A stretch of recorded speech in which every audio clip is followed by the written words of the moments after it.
¿Visitas reciben? No, régimen de visita no existe aquí en este centro de confinamiento. ¿Una clase de visita ni conyugales? Visita. No. Esta es la mega cárcel de Nayib Bukele. ¿Y ahí tiene ya para hidratarse? Sí, tiene un horario para poder batear. Ah, tienen horarios. Una vez el privado de libertad ingresa aquí al centro de confinamiento del terrorismo, ya no sale. Celdas de 7.4 por 12 metros, habitadas cada una por 65 reos. No hay luz artificial ni interruptores, ni visitas, ni área de recreación.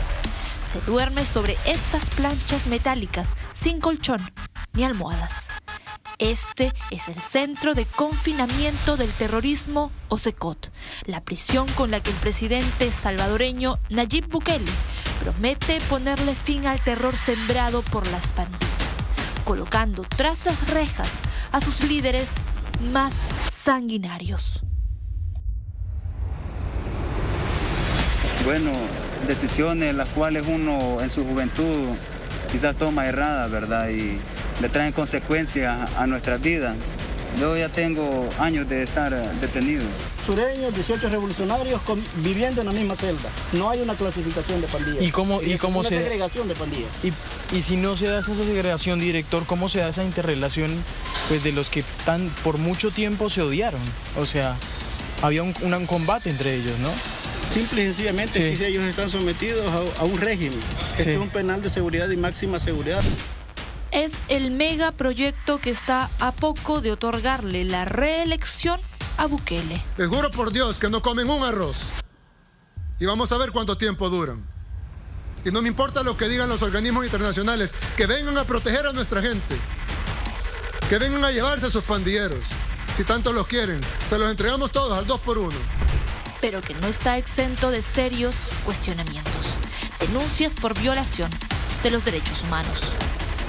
Hemos documentado cómo hay una política de cuotas al interior de la policía, en donde se incentiva la captura de personas independientemente de si hacen parte o no de las pandillas. Hemos mostrado casos de cómo se captura personas sin la debida orden judicial, solo por el hecho de tener tatuajes o por vivir en un lugar o en otro. Yo iba subiendo las gradas cuando me dice, aquí va a entrar y que usted queda detenida. Los testimonios indican de que algunos de las torturas fueron infringidas por custodios policiales. Por primera vez, desde que se puso en funcionamiento en febrero de este año, un equipo de prensa de Noticias Caracol ingresará a la prisión más segura del Salvador. 12.000 reos terminaron aquí. Son los cabecillas y los más peligrosos miembros de las pandillas que gobernaban el país. En el municipio de Tecoluca, a 1 hora y 40 minutos de San Salvador, totalmente alejado, resguardado y sin señal telefónica, los recibe el temido CECOT. Este es todo el proceso que tiene que hacer un recluso al momento de entrar al CECOT. Pasa por rayos X, después pasa por un proceso minucioso de revisión de objetos por esta puerta y después hacia allá le dan la boleta de entrada, que es el centro de afiliación, y ahí es donde han entrado todo este proceso, lo han hecho más de 12.000 reclusos que permanecen en el CECOT, en el Centro de Confinamiento contra el Terrorismo. Yo les pido ser muy cautos con el lenguaje no verbal. ¿Qué significa eso? Ellos han desarrollado una capacidad de entender nuestra corporabilidad, nuestras expresiones. Entonces, si ustedes hacen un ademán de que van así o van acá, ellos sienten el manejo de las expresiones. El equipo de prensa que se acercará a estos temidos criminales debe vestir jean y camiseta blanca, el mismo color de ropa que llevan dentro todos los detenidos. No hay diferencias. Conviven los integrantes de la Mara Salvatrucha, pandilla 18 sureños y la 18 revolucionarios, enemigos a muerte entre sí. 18 revolucionarios viviendo en la misma celda. No hay una clasificación de pandillas. Una segregación de pandillas. Y si no se da esa segregación, director, ¿cómo se da esa interrelación pues, de los que por mucho tiempo se odiaron? O sea, había un combate entre ellos, ¿no? Simple y sencillamente Sí. que ellos están sometidos a un régimen. La cárcel es inmensa, más de 160 hectáreas. Para movilizarse dentro se usa un autobús. 8 pabellones, cada uno con 32 celdas con capacidad para 65 reos. El techo de cada calabozo es de rejas, por donde los guardias caminan vigilando los movimientos de todos. 2 inodoros que deben compartir. Agua y comida repartida en contenedores terminan de componer el lugar. Juan, ¿todo bien? Bien, gracias a Dios. ¿Sí? Gracias. ¿Mucha sed? ¿Sí? ¿Visitas reciben? No, régimen de visita no existe aquí en este centro de confinamiento. ¿Una clase de visita ni conyugales? No.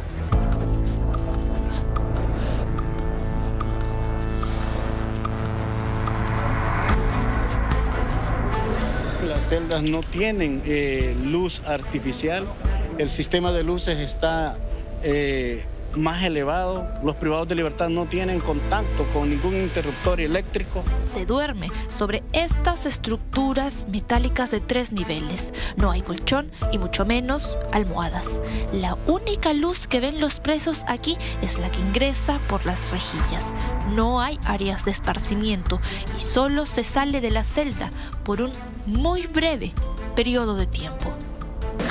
¿Hay zona de recreación, director? No, lo que ves es lo que contiene el centro de confinamiento del terrorismo. O sea, no hay zona de recreación. No, esto es lo que tenemos. Los tatuajes que llenan el cuerpo de estos hombres guardan historias de asesinatos, torturas y sanguinarios crímenes. Bernardo, por ejemplo, cuenta fuera de cámaras que mató a 10 personas para ser aceptado en su pandilla, la 18. ¿Cómo van las cosas, Bernardo? Creo que todo bien, gracias al Señor. Sí. Ha cambiado bastante la situación aquí con cada uno de nosotros. Gracias a Dios, las autoridades nos están ayudando, ¿verdad?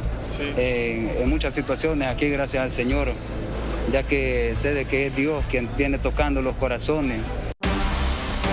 Desde que se registró el homicidio de 87 personas en solo 24 horas en El Salvador en marzo del 2022, Nayib Bukele declaró el país en estado de excepción. Libertades suspendidas que dieron paso a la detención de presuntos integrantes de pandillas a través de procesos cuestionables y señalamientos de violación de derechos humanos. A la fecha tenemos 3.445 denuncias. De los casos que hemos nosotros tenido, y hemos documentado, la mayoría de casos no tienen antecedentes penales, tenían trabajo, tienen familia, no tienen antecedentes que los vinculen con pandillas. Uno de esos casos que reporta la ONG Cristosal es el de Dolores Armendáriz, detenida arbitrariamente, encarcelada por 6 meses y liberada al no encontrársele pruebas de pertenecer a una pandilla. Cuando yo iba a bañarme, tocaron ellos, me dijeron, abra rapidito, y yo ya estaba desnuda. Entonces yo lo que hice fue refajarme en la toalla y salí así. De ahí me dijeron ellos, cámbiese rapidito. Entonces ya vine yo y me cambiaba. Y me dijeron, nos va a acompañar, le vamos a hacer unas preguntas. Esas preguntas nunca me las hicieron ni durante 7 meses que estuvimos. Cuenta que allí, detenida, fue testigo de torturas. Sí, una celda de castigo, lo tenían colgado. ¿Les pegaban? Sí, también. Les echaban gas lacrimógeno, que era lo más común. Con el estado de excepción vigente en este año y medio, se detuvieron a más de 71.000 personas. El gobierno de Bukele ha reconocido la liberación de unos 5.000, a quienes la justicia no les halló pruebas que los relacionaran con las pandillas. Organizaciones de defensa de los derechos humanos como Human Rights Watch han denunciado persecución. Se incentiva la captura de personas independientemente de si hacen parte o no de las pandillas. Hemos mostrado casos de cómo se captura personas sin la debida orden judicial, solo por el hecho de tener tatuajes o por vivir en un lugar o en otro. ¿En los centros penitenciarios hoy de El Salvador hay inocentes? Pues no creo que hayan inocentes. ¿Acá hay inocentes? Pues no lo creo. No lo creo. La mayoría de ellos si no decir todos, tienen tatuajes todo su cuerpo. Es impresionante eso.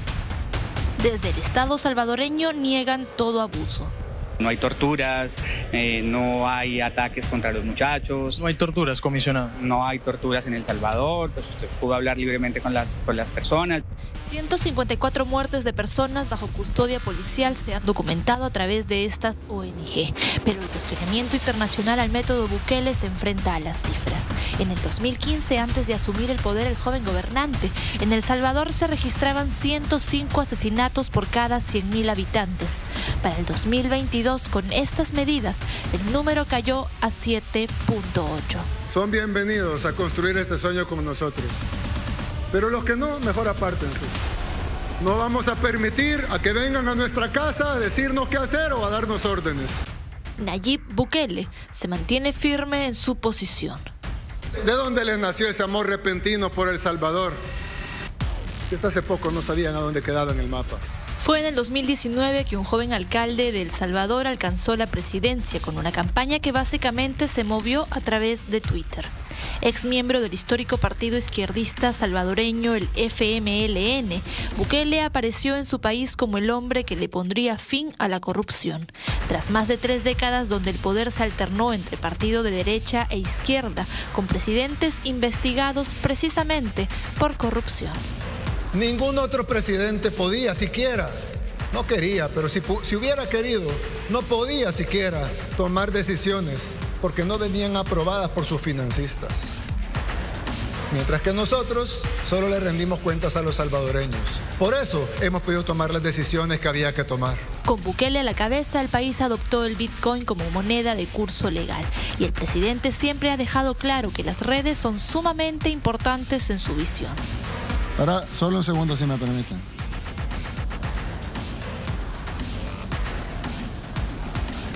Estar aquí ante ustedes en esta Asamblea General número 74 es un privilegio y un honor que quise compartir con el mundo. Ya que el mundo, el nuevo mundo, ya no está en esta Asamblea General, sino en el lugar a donde irá esta foto, a la red más grande del mundo.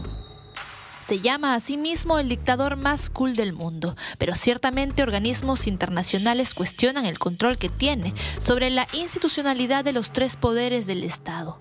Aún con todo, él ya ha oficializado que postulará a la reelección.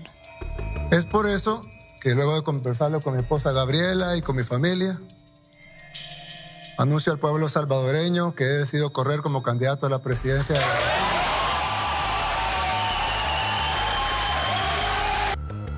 Con una aprobación de entre el 80 y 90% entre sus ciudadanos, el futuro de Nayib Bukele y El Salvador parece ya estar escrito.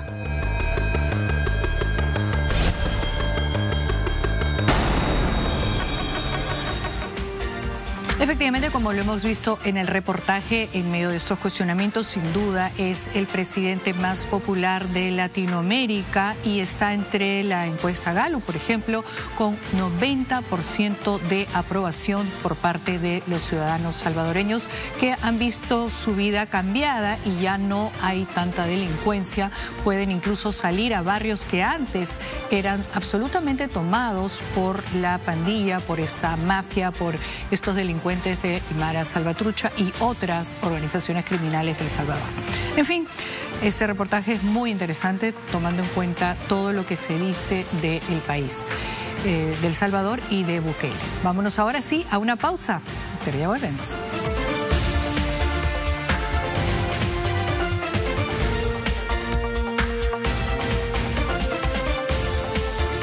Latina